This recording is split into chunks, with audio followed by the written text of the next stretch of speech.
جمعے کی دوسری اذان جو خطبے سے پہلے ہوتی ہے اس کا جواب صرف دل ہی دل میں دیا جائے. اگر آپ مسجد میں بیٹھے ہوئے ہیں زبان سے اذان کے کلمات نہیں دہرائے جائیں گے،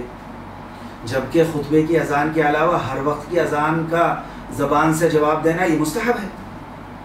چونکہ یہ خطبے سے پہلی اذان امام کے منبر پر چڑھنے کے بعد دی جاتی ہے،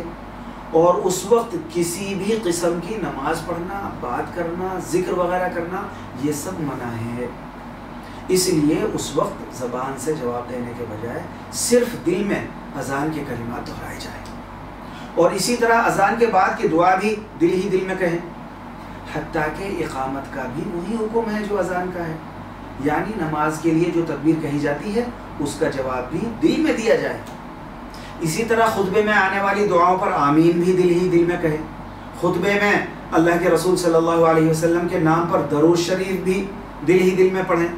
اور دونوں خطبوں کے درمیان امام کے بیٹھنے کے وقت اگر دعا مانگنی ہے تب بھی وہ بھی دل ہی دل میں مانگیں.